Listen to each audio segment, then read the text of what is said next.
and welcome to my book journey. Today I have my final wrap up for all the books that I read in the month of July. So welcome.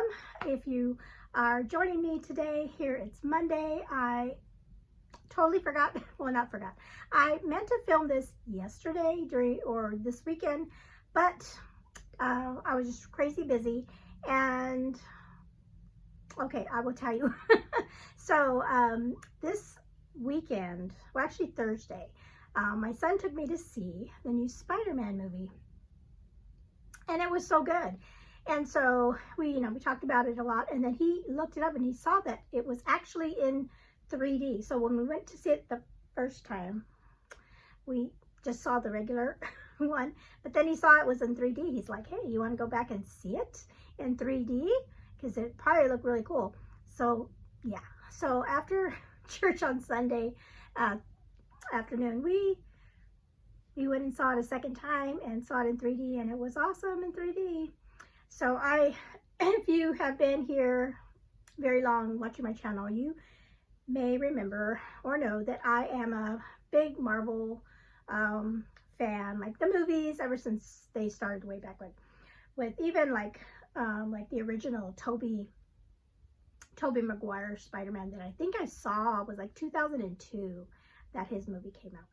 But anyway, that's why I was really busy on Sunday, and that's usually when I record my videos, Monday videos, and guess what? I didn't have time. So I'm here Monday morning filming this video for you. And it's still warm here. So I'm drinking my cold coffee, which I don't normally drink in the morning. I usually drink a hot cup of coffee, but I'm just really hot. And when I film, I get just too warm, and so I need something cool. But anyway, you don't want to hear all that. Anyway, so I have filmed and I have posted in earlier video. I have done the first, I think, 5 books that I read in the month of July. And so I'm not going to talk about those books. If you're interested in those, I will link that video below. I go in depth about those. And so I am going to finish off and go through the books that I read afterwards. And I ended up with a total of 15 books this month, which kind of surprised me. Some of them are really short, and I'll explain when I get there. But yeah, I had a really good reading month. Participated in the Deck of TBR, as you saw from my thumbnail. I had so much fun with that. I picked the cards in my TBR video, and then I just went with those. And I'll let you know about those as well. Before I start, I said, okay, I was thinking in my mind, okay, remember to do this, because I didn't talk about it in my last vlog video, and I meant to, and I totally forgot. No, I shouldn't have forgotten, because I was so excited about it. But a couple weeks ago, I don't even remember what the date was, but I was able to go down to Madison, Indiana for a brand new bookstore that is there, that opened up, and it was so cool. This bookstore is so neat because it has like a lot of Christian fiction books. And as I was going through the shelves, I saw, oh, I read that, and it was so cool. And so I did not record any video there. I do have some pictures I'll show you here in a second. But there was just so many people, and I told Katie, I go, we have to come back in the fall when it's a little cooler weather, and then I'll do like a vlog and just show off this bookstore. But the reason I was there was because I had seen an event they were having, and they had just opened in July too, I think at the beginning of July. So they're having this author event, and the author that they had was Gabrielle Meyer, and she is the author of my favorite series, the Timeless series. And so as soon as I saw that she was going to be there, I said, I have to go. And I think I may have I talked about this before? I can't remember now. But anyway, I said, I gotta go. I have to go. And so we went, and there was, like I said, there were so many people. And I will say, so it was like from 4 to 5 was the advertisement. And so we got there, I think maybe about 3:30. I walked in, and it didn't look like there was a lot of people, but it was a really small little area. And we walked around. That's why I said we looked at all the books and things. And Kenny saw there was like a little spot in the back with a table, and he's like, this is probably where she's going to come and sign. I'm like, oh, it's really small right here.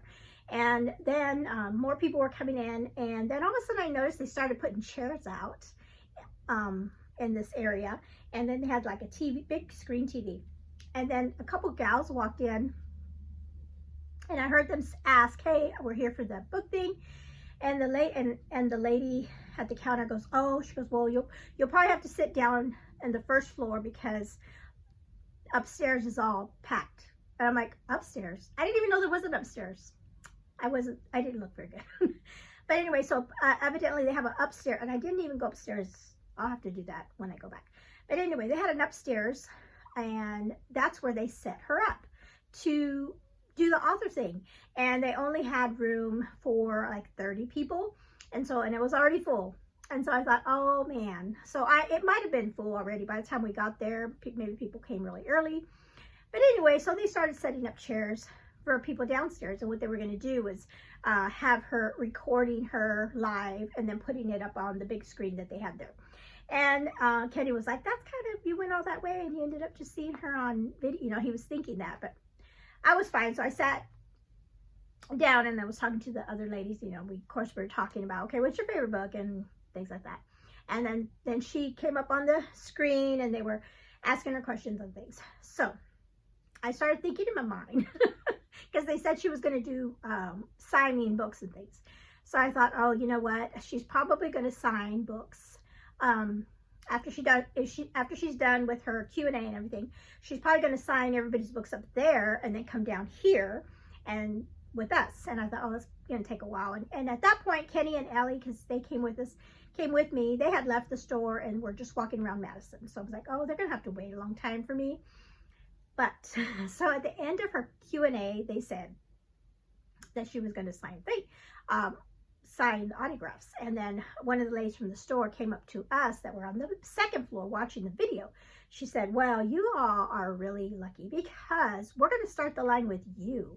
And you'll be the first ones to have her, meet her and sign books. So I was like, oh, wow.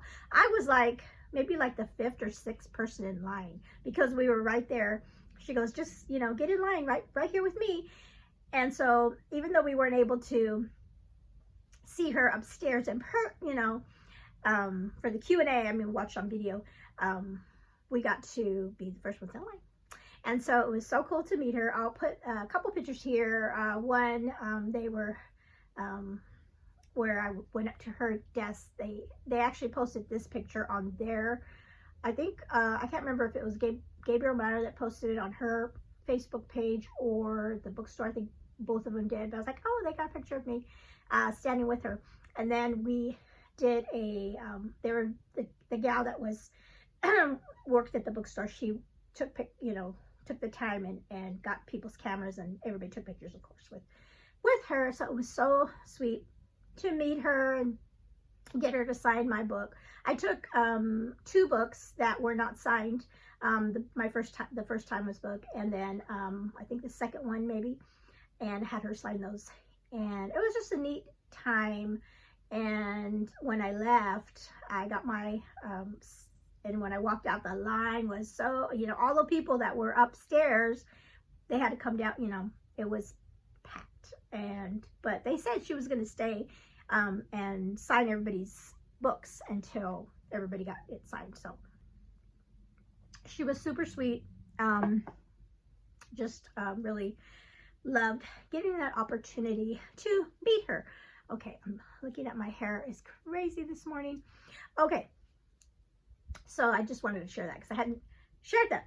Okay, so let's get into the books, and I am going to do my best to try to get through these fairly quickly.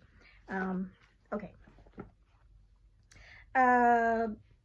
First book I'm going to talk about is Not Exactly Mr. Darcy. I read this for Jane reads her Christian fiction bingo. This is a Christian fiction book. It is about and I also read it for like Jane Austen July because it's a kind of like a retelling of Pride and Prejudice and has a lot Jane Austen vibes in it, because it takes place, if you've read is it the book of, I'm pretty sure it's they made a movie set in where this book takes place.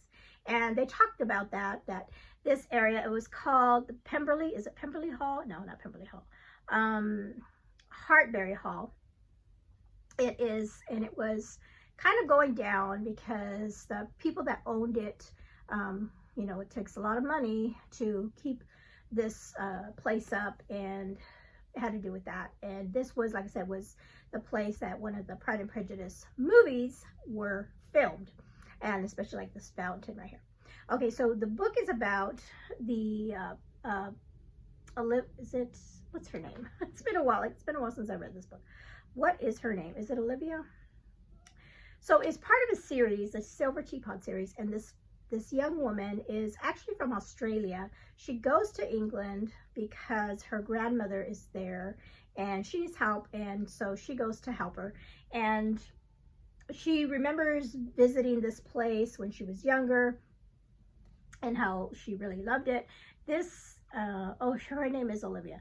Her parents have like named them all after the Pride and Prejudice daughters. So her name is Olivia. Let's see. I think that's what I remember. Okay. Anyway, it's like a little love story. She ends up coming and helping this place get things together, kind of, you know, with her creativity and marketing, and to try to get them to, you know, raise money to get this place going so they don't lose it. The love interest is a guy named Liam, and at first when she doesn't know that he's actually the owner of this place, and when she first meets him, she thinks he's like a grouchy gardener, and at first they don't really, you know, they butt heads a little bit. They don't really get along very well. He actually yells at her because she goes into this garden when she's not supposed to. But it was a sweet little story. Like I said, it's part of a series. I don't know if I will. I don't have any of the other books, but I have heard they're good, and it was a sweet little read. Let's see, what else can I say about it? Clean Christian fiction book, and is that all I put down for this? I think that's it. Okay. Okay, the next book is actually, I'm going to talk about three. I read them at different points of the month, but I'm going to put them all together right here. So this is a buddy read that I have with Taylor over at Tales with Tay. She wanted, I got with her to continue on with our reading of Sherlock Holmes stories. And so I said, hey, let's read the next one, which is A Scandal in Bohemia. I have to look at my notes. A Scandal in Bohemia. So she's like, yeah, let's do that. So we read it at the beginning of the month. It's a short story, and I was like, yeah, I finished my first, I finished a buddy read, and it was a really interesting story. And then Taylor's like, hey, why don't we just keep on going? Because it's part of this, the Scandal in Bohemia is part of the adventures of Sherlock Holmes. And I think she said there's like about 9 of them.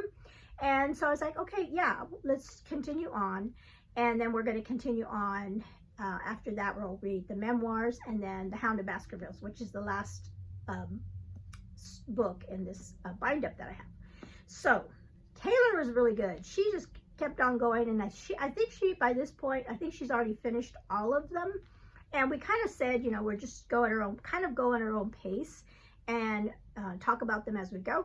I finished 3 of the stories in the adventures of Sherlock. I read Scandal in Bohemia, I read The Red-Headed League, and A Case of Identity. Those are the first 3 that I read.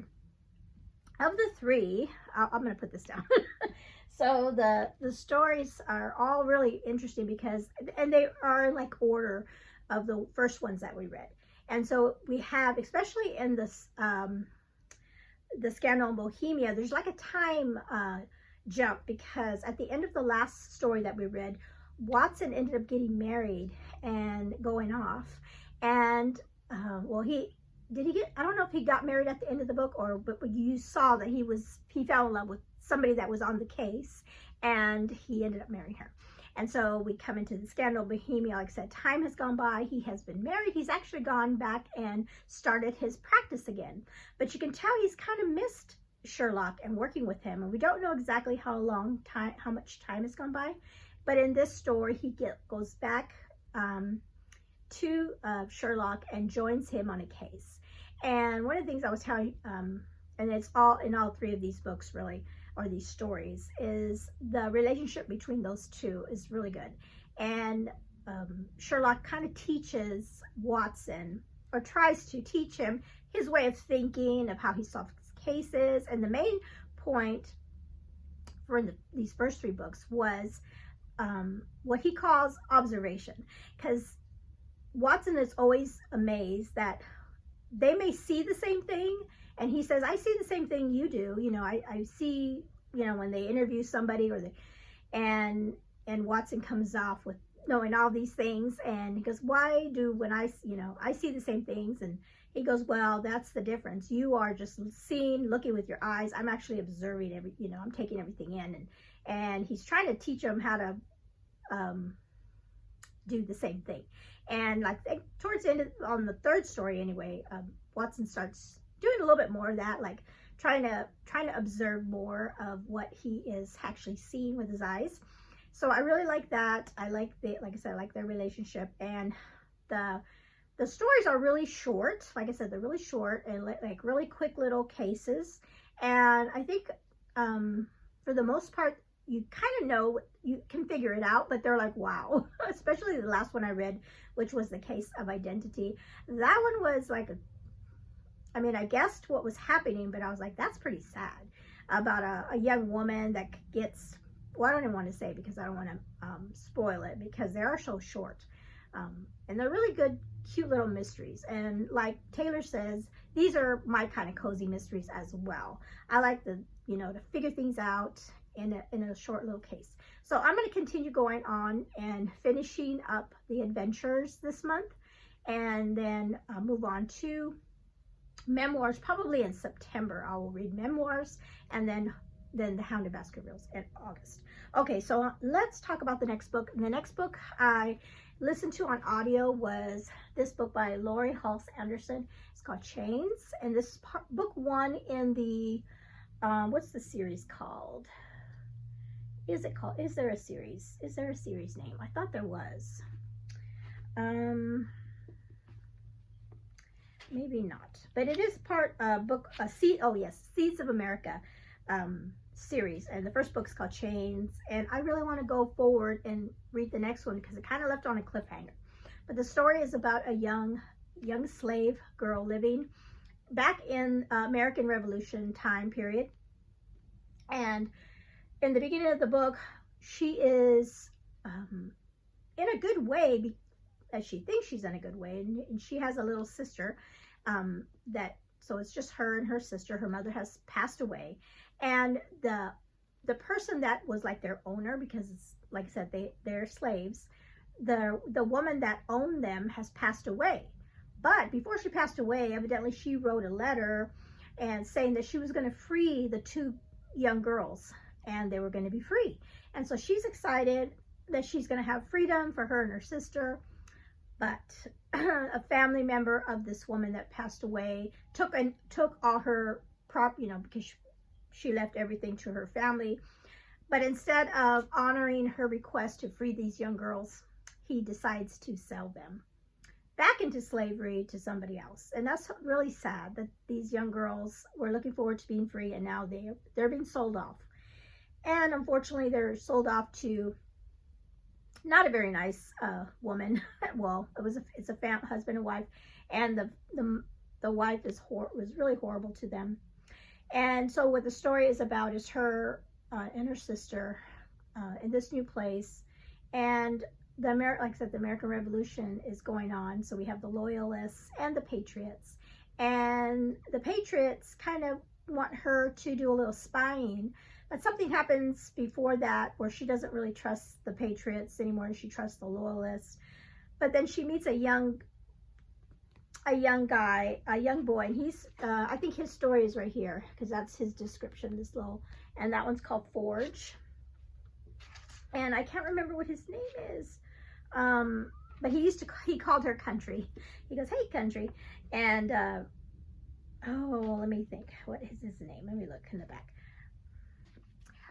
Okay, his name is Curzon, and he's her, a friend that she meets, and he is full-blown helping the Patriots, and he's the one that kind of tries to get her involved. And they form at first is like not really a friendship, but then she does become friends with him, and he's pivotal at really towards the end of the book too. And his story, I think, is, like I said, is part of Forge, and kind of picks up right where this one left off. So I really enjoyed this for my American, I did not exactly read it for my Journey Through Time, but I think it's like part of that. I could probably put this one in there as well, because it's a historical fiction set in that time period. Okay, this next book is probably an unpopular opinion review from me, because after I had thought about it a little bit, I thought, I don't know if I liked it as much as I thought I did to begin with. I mean, well, let's just tell you about what the book is about. And the author I really enjoy. I've read his books before and enjoyed them. This one is called The Waterkeeper. It is about a man that is kind of mysterious, and he is, I don't know if they go back and forth, if he's a priest or he works with the government, or the main thing he does is help get people out of situations where they're being human trafficking or kidnapped and taken, and he lives on an island off the coast of Florida. And I actually looked up a map and looked at this area where he was going up and down the whole, and that's another thing, on his boat. And it was interesting because he was talking about this area, and they would, for human trafficking, they would go, and these people that were involved in that, these men were like, he would just straight up call them evil, where they would get young women, and then they'd get them on their boats, and then they're on the boat, and they can take them to Cuba, they can take them to other countries on these boats, and even sell them off to the Russians, and who knows where these young girls will wind up. And so it's like his mission in life to help retrieve these young girls, and it's really dangerous work. So that's what the book's about. He comes across a woman that her daughter has been taken, and he wants to help this woman get her daughter back. And then he also comes across an older gentleman that he kind of helps, and he joins in, and then another young girl also shows up as a stowaway on his boat. And so all these cast of characters, and a dog that is like a faithful dog that, oh my goodness, the dog part. Okay. So I thought I would like this book because like I said, I enjoy his writing, and everybody had said it was such a good book. I'm gonna put the book down. So what didn't I like about it? So a few things. And these might not bother you, but it kind of was frustrating to me because, and it was not, well, this first thing's not really a bad thing. It was just, he talked all about boats, everything about the boat and all the parts of the boat, and the area that he was going through was just, it was just kind of, to me, I don't want to know about all the boat stuff. It was just too much for me. Yeah, and I don't know why it bothered me so much, but it was like, okay. And then I was telling Kenny, I read some of this to Kenny, and he's like, well, he's describing it to you so you'll know. And I'm like, yeah, I know, but I don't really want to know about that. I don't want to know. Okay, so there was that. The characters. So, I didn't like, I mean, his character was, very heroic and everything. I didn't like his, it wasn't really his love interest, but the woman that he loved. I didn't like that person at all. because of what she did. I didn't like the choices that she made. Of like, why? It didn't make any sense at all. It just, it was not, I don't know. It just did not feel right. And this book is part of a series. I think, I don't know if there's 3 books maybe. And I already read what the next book's about. I'm like, oh, well, I don't know if I don't know if I even want to continue with this series, because I didn't like that first part. It did have a really cool twist that I liked how they did that with, oh, so this is this and this. So I did like that part of the book. I always love twists and things, and because I didn't see that coming. But I just didn't like this character and what her choices she made. It's like, it just was so far, I mean, it was like, I don't know. And then this guy, credit to him, what this woman did to him, I think is horrible. And he, not that he was okay with it, but he definitely he was a believer and he forgave her. So he's a good guy as far as that. So I guess I should, I don't know. It's just, I couldn't get past what she did. And then there was another lady that she also did something terrible that, I don't know. Maybe the theme of human trafficking and everything that happens is not for me. And that's another thing. When I knew it was about human trafficking, I thought, okay, that's going to be interesting. And that part was an interesting part, like all that, you know, the action part and stuff like that was really interesting. Like I said, it just was the character and what she did. If you really want, like I said, I don't want to spoil anything, but just for me, it was not a favorite for me at all. So I'll probably be unhauling this book and not continuing on with the story. And another thing was, I thought, am I reading this? Is this a character from another book that he's written? Very similar with the boat and everything. And that book is called Unwritten, I believe Unwritten. And I really enjoyed that story. But it's very similar to this one. So I think this author really likes, he must love boats, because that guy had a boat too and lived in that same area. Okay, let's move on from that. Okay, my next book is a good one, and it's actually a graphic novel. And this is one my daughter Ellie has been saying, you gotta read this, you gotta read this. And so I am doing Chantel's Summer Passport, and I needed a book that had, or is it hers that is that one, or is it the bingo board? I can't remember. It might, no, it's Beautiful Minutia. I think it's her passport or her book bingo. Yes, sorry. It's Beautiful Minutia, her summer book bingo. There was a prompt for fire on the cover. And so I saw this one has fire on the cover. And so I decided, hey, I'm going to read this. And like I said, Ellie's been wanting me to read it for a long time. This book is called The Search.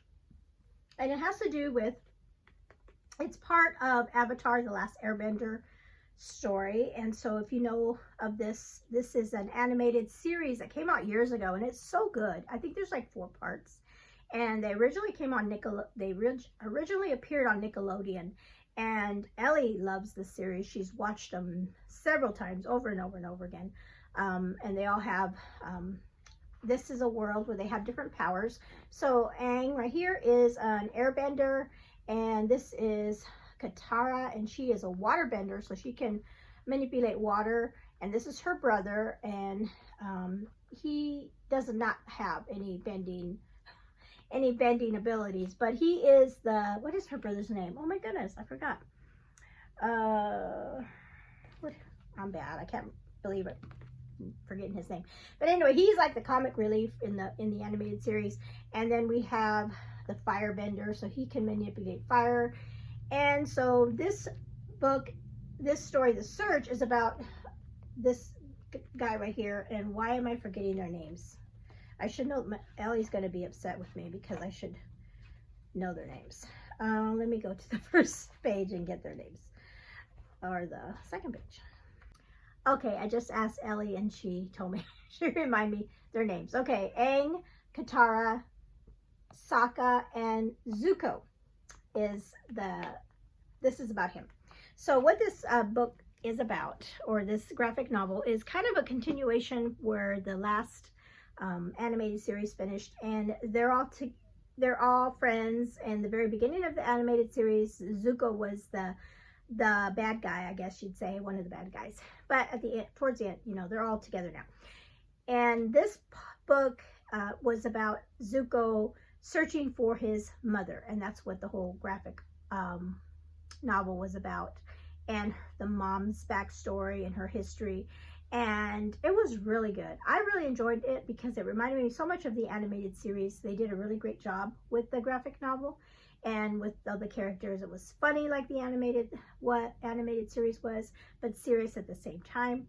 And then we had a really big interesting twist at the end with what happened to his mom, and then also his relationship with his sister, that his sister is, or Zuko's sister is pretty kind of like a more on the evil side or the dark side, and her relationship with her mom and their dad and everything. It was really an interesting story, so I'm glad I read it. I think it's part of a series. I think it continues on, but I just don't know. Well, we don't have the other books, but like I said, I finally got around to reading it. Ellie had wanted me to read it for a while. Okay, the next book I have is a book called A Part of Your World. It's by Karen Whittemire. And this one I read because it was part of the, a poll pick that I did on my channel. I gave 4 authors, and Karen Whittemire was the author that won. And so I read her newest release, and like I said, it's called Part of Your World. And this is a fairy tale retelling set in the Old West. And I have loved her fairy tale retellings that she has done. And so this one was a Little Mermaid retelling. And this one was so good because it matches so well with the original animated Disney series with Ariel. And so her name is Muriel. And the guy that she likes, or the love interest, his name is his last name is Erickson, because in the cartoon it was Eric, right? But I'm drawing a blank. I can't remember. Zane. I think it's Zane. Zane Erickson. And so the retelling, the way it is, of course, obviously she's not a real mermaid, but she has the red hair. She's Irish. And the way she speaks in the book with that Irish accent, it's really wonderful. And she has a beautiful singing voice, really beautiful, and she sings in her choir. And she also loves to swim. She loves the water. She loves to go out and swim. And that's how she meets Zane, because she has like a little cove, and this is set in Galveston, Texas. And she is singing by herself, you know, just worshiping. It's how she likes to worship, is to sing hymns. And so she was singing in this cove real loud, you know, without, you know, a total abandon, because there's nobody there. And Zane is on his little boat, and he comes across her, and he's just watching her. And he's so mesmerized, and she's so beautiful, and her singing voice, that he's not paying attention. And when wind blows up, it moves his sail, and it hits him really hard and knocks him out and into the water. And she sees him, and of course, she's a good swimmer. She goes in there and saves him, just like in the cartoon, you know. So she saves him, but she runs away. She doesn't want to be seen because of what she's wearing. Her bathing suit is not very modest back in those days, I guess, because she uses it just to swim. And so she takes off, and so he doesn't see who she is. But he wants to meet this girl that he's seen. So the dilemma in the book is that she is not from his station. He comes from a wealthy family, and she's, like I said, you know, young Irish. They're immigrants from Ireland, and her father and everything. And then we have a matchmaker in the story that she goes to for help. She's like kind of like the Ursula character in this book, and she is not a nice person. She doesn't have any morals at all, and she is very scandalous, and is like a blackmailer, and uses blackmail to get what she wants. And so Muriel gets entangled with her. And you know how in Ariel, the cartoon, Ursula steals Ariel's voice. Well, the way it is portrayed in this book is that because she has such a strong Irish accent, the matchmaker lady, and I can't remember her name, she's like, well, you just, whenever I match you up with Zane Erickson, don't talk because as soon as his mom and dad hear the way you speak, they'll know that you're an Irish person and low class. So that was how they did. And she did that, you know, she wouldn't speak, and they gave some excuse. She had an accident or something happened to her and she was mute. And so I thought that was clever. So it's a really good, I really enjoyed it. Really a sweet story. It, like I said, reminded me so much of that cartoon, that animated movie that has been out like back in the 90s. It was one of my favorite Disney cartoons. Okay, so that was that one. Let's see, the next one I read was Light and Air, and this is a middle grade book. This one I had heard about several months ago. It might have even been during middle grade March. I can't remember. Somebody had recommended it. I actually checked it out from the library at one point in time, but I didn't have time to read it. So I remembered it for a prompt. It was for a yellow book cover. And so I listened to this one on audio, and this one was really good too. And it had to do with back in the 1930s, I think. I hope I'm getting that right. Era of a family that was going through a health crisis because the mom, so it was a mother and father, and then a young girl. And the mother had come down with tuberculosis. So they had to send her to a special sanitarium that treated people with tuberculosis. And then she was really bad off. And she had to be separated from the family because it is contagious. And when they tested the daughter and the father, they had TB, what they call, like they had it, but they didn't have a full-blown case. And so they were watching them, but they sent the girl to that same sanitarium at one point because she wanted to go visit her mom, and she stayed out late one time and she got sick, and she came down with pneumonia. So they were trying to take care of her so that it wouldn't affect the TB that she already had in her system to be full blown. But they were able to help her before it got bad. But she was, like I said, separated from her mother. And then the story talked about that, like I said, they had the sanitarium with people. And one of the things they mentioned in the book is that it didn't matter what, if you're rich, poor, whatever, that sanitarium helped all kinds of people. Didn't matter if you had money, if you had tuberculosis. And so there were many families there. And then if the parents were, had tuberculosis, they had like a place for the young kids to stay. And so that's where she was. And then she met some young girls that became her friends. So we had some friendship story there.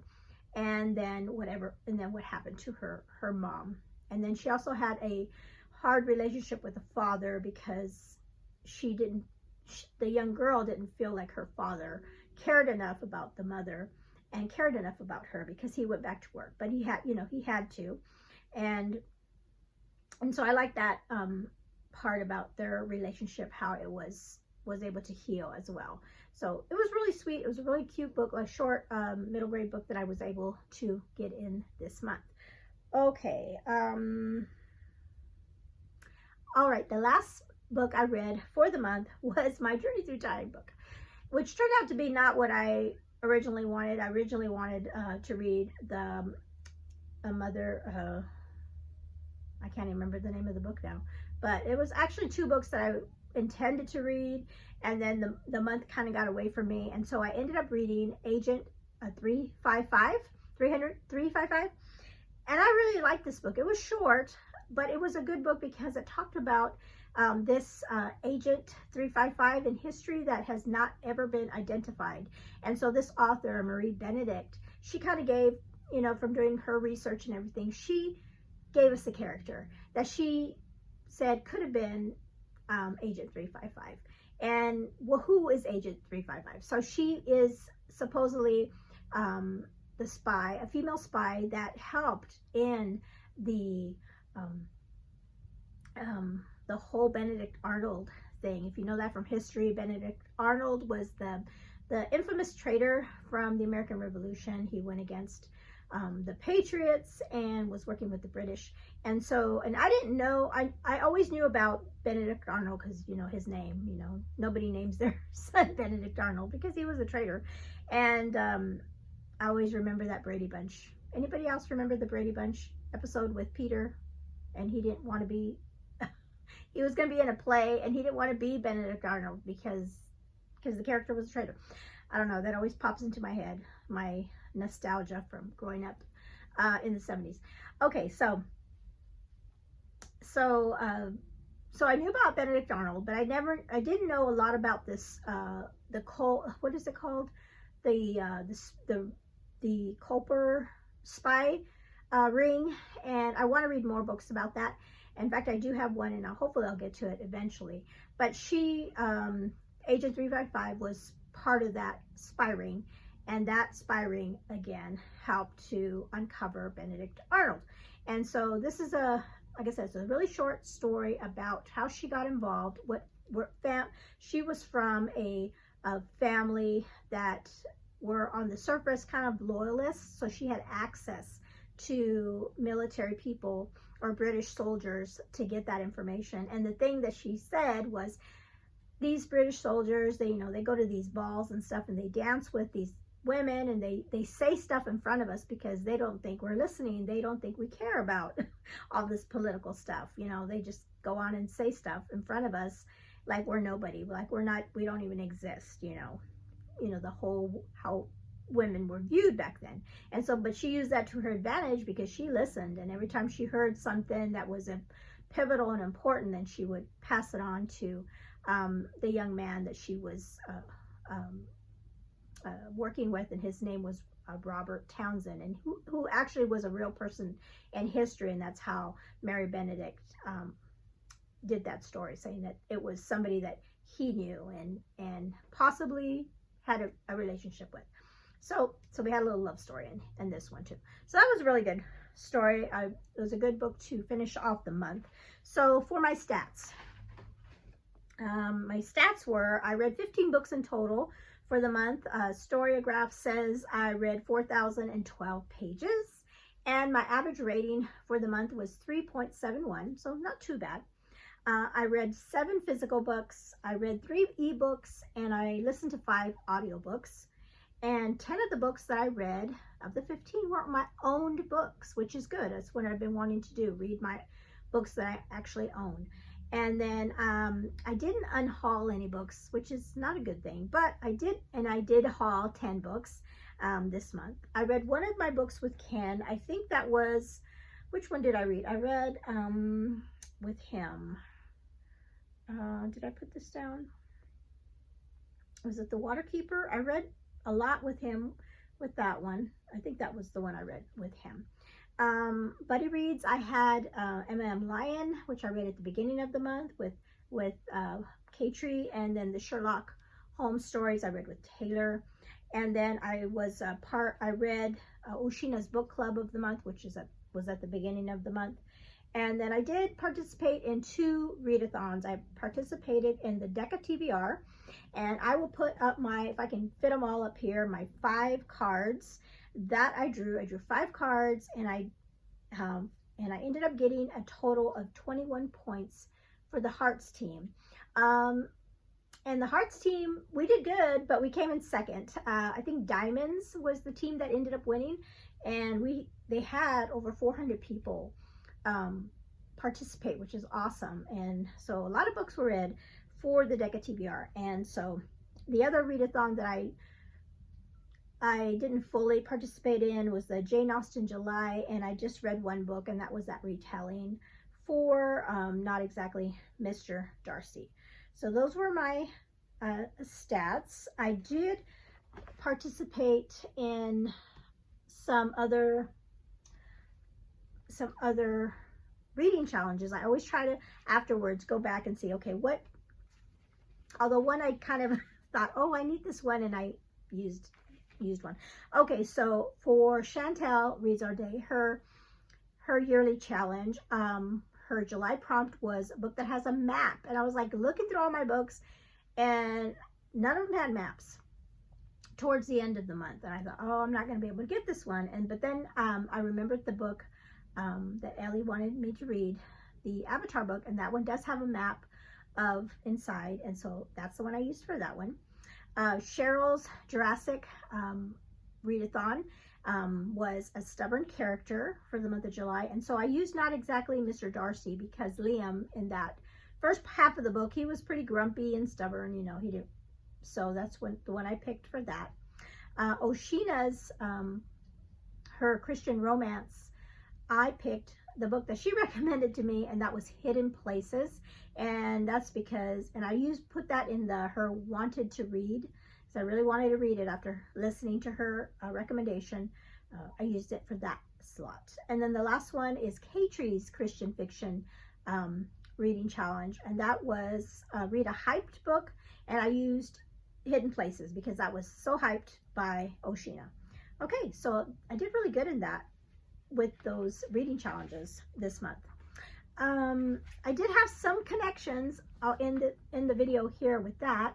I tried to write them down during the month, and then I got sidetracked and didn't continue. So I got some at the beginning of the month and then at the end of the month. The first thing I had was books that had family secrets that came up. And so those two books were The Maid's Secret, which has it in the title, and then Hidden Places.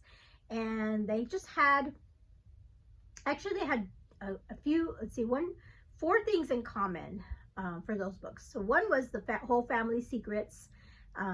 Both stories dealt with, that came out, family secrets that weren't told to the children, or just, you know, the character just wanted to keep it to themselves. Both books, somewhere in there, they talked about letting sleeping dogs lie. I thought that was kind of interesting that both books used that line. And both books had a Mr. Preston in as a character. And I thought that was interesting. And then in both books, I wrote down, a girl is forced to marry someone for financial reasons between 2 families. And the deal was made by their fathers in both those books. Yes, yeah. Interesting. Okay, and then towards the end of the month, the 2 books that were connections for me was The Waterkeeper, that I didn't really care for, and Part of Your World, which I did care for.